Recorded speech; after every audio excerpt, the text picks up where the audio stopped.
Well, if this goes in the net, it's been a great start to the session. This is bite number 6. Got here yesterday afternoon. It was pretty obvious where the fish were, and yeah, right bait application, right spot in amongst the weed, and things have started really well. That's a nice comment, that. There we go. Yeah. Lovely stuff.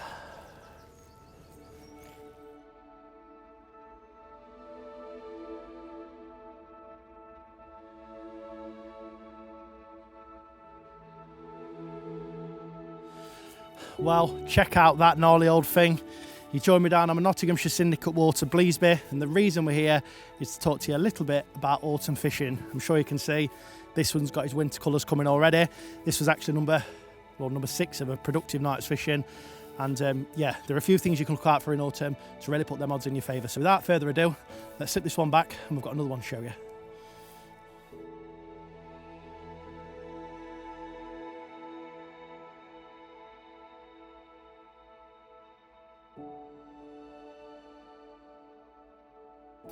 Well, check him out. One of 3 since it's got light this morning. Had 3 in the dark as well, to almost £30. And yeah, couldn't be going any better. So what we're going to do is going to slip this back, get into those autumn tactics, and yeah, hopefully there'll be a few more of these to show you as well.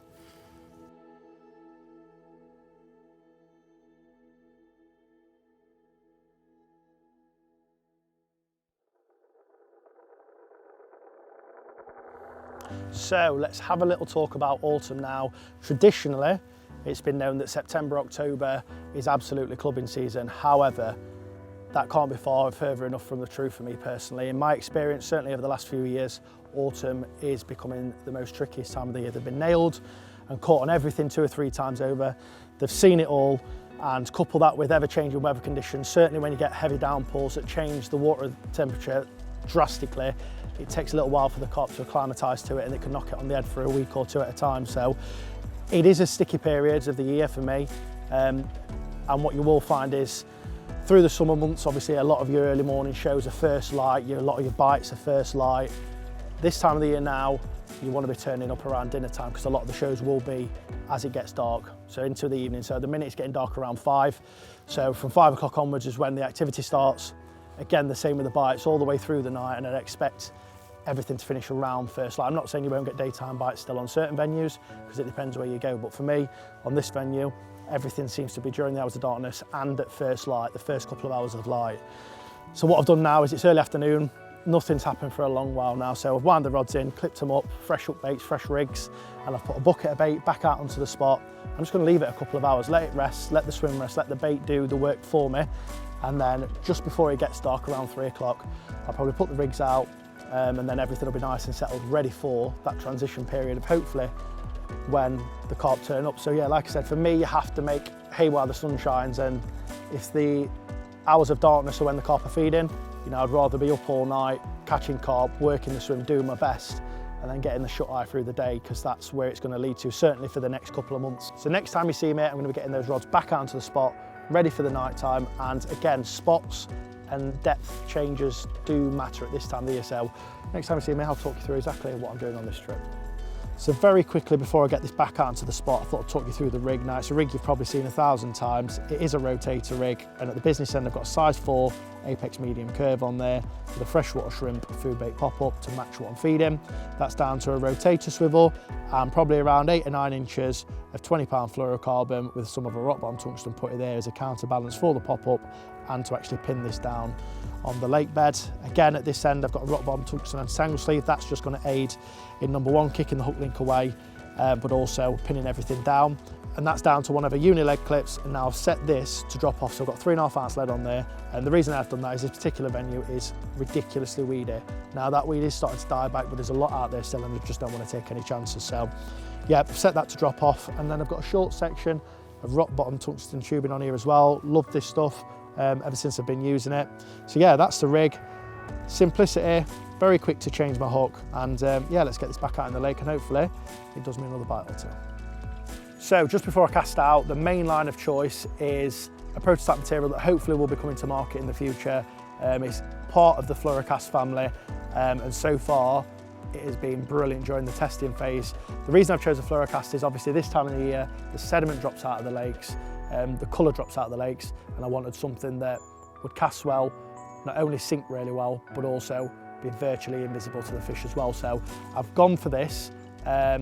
It's the same line that you have known and become to love.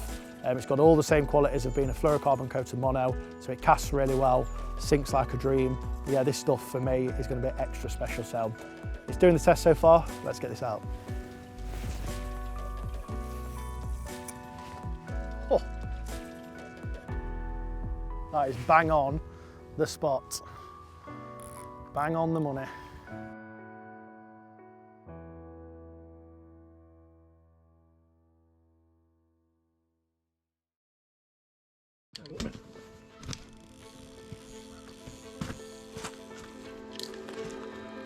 Well, it's been another productive night during the hours of darkness, and at 7 o'clock I got done, dropped back, wound in, the lead had been discharged, and yeah, it happens, it's one of them things. So, and then it went a little bit quiet through to midnight, and then I had another one. It was an old friend, fish called Nemo, actually named around 8 years ago. It's one of the Simmos, there's only a couple in here, and yeah, on one side it's got a little peck missing. That was £33. I've got a little bit of footage to show you that, but it'll be Loz cam, because James did go home. And then at first light this morning, I've just had one. Again, it's another old friend and another one of the Simmos. Unbelievably, they must have gone round together in a pack. And I had a brace of 30, so I've got another one in there, £31. And then as soon as I put that in there, we've had another take, so hopefully we'll get this in and we'll show you these lovely fish.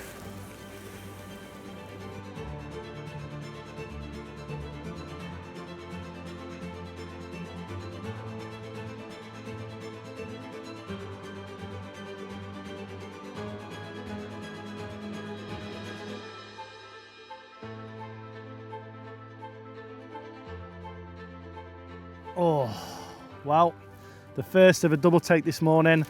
Like I've already mentioned, I had Nemo last night at 33. This one, and I've also got another big one to show you as well. It's a nice welcome return. I've not been on this lake for about 8 weeks or something, so first trip back in the autumn. And yeah, I think this is number 8 or 9. I couldn't have asked for anything else. The fish are looking pucker. The venue's starting to turn all nice and wintry now. And yeah, absolutely love this time of the year. The rewards are certainly there. So when it comes to bait for the autumn, I'm pretty much a creature of habit. I kind of keep everything the same throughout the year. My baiting strategy doesn't really change. On this particular venue I'm spodding, so I've got a very simple spod mix here that I've been using all year to great effect.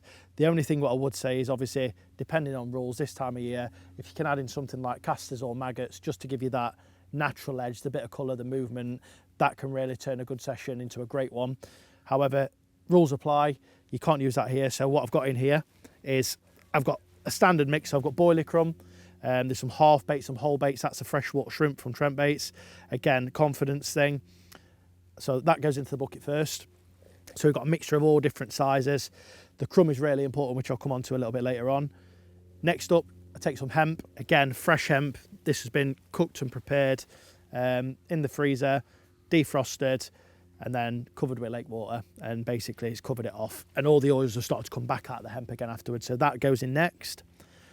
After that, you take the good old golden grain. There's not a carp that swims that won't eat that. Lovely fleck of colour, goes straight through them, and it also gives you hook bait options as well, which is why I have it in there. Not loads, just a couple of tins, and again, I try and stay away from that sort of frozen stuff. Yes, you can get the quantities for a much cheaper rate.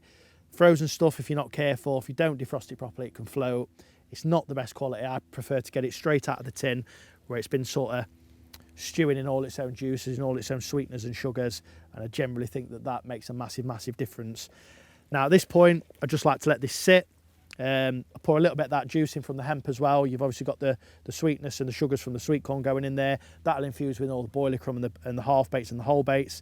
Let that settle for a little bit. Next up, I take some liquids now.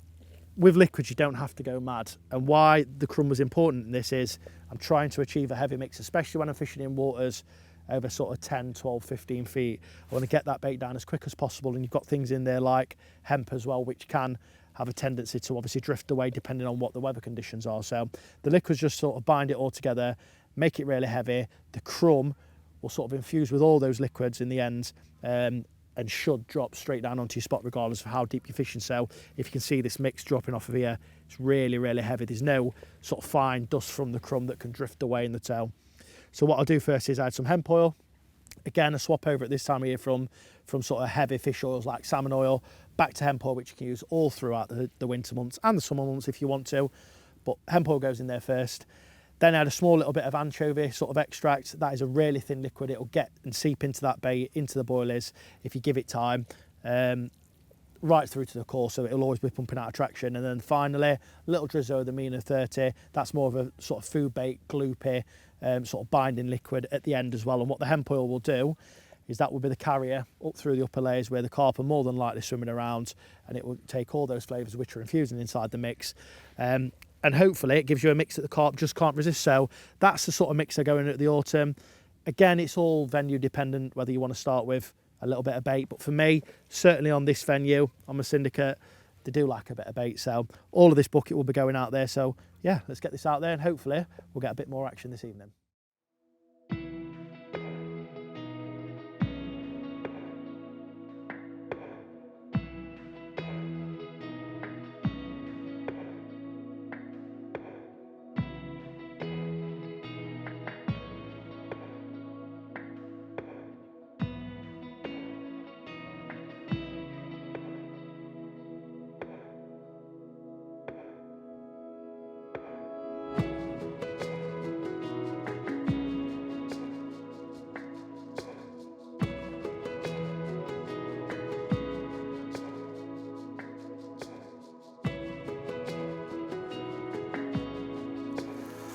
Second 30 pounder of the session, 31 pound. So many lovely scaly carp in this lake and a very few select simmos. There's probably 2 or 3 in here. And yeah, I'm sure I've had this fella before, but either way, cracking trip. 8 to 9 fish, a couple of 30 pounders. First trip of autumn for me, and yeah, I'm absolutely buzzing. Hopefully you can take something away from it, put it into your own fishing this autumn, and you'll get some results like this as well. Wicked.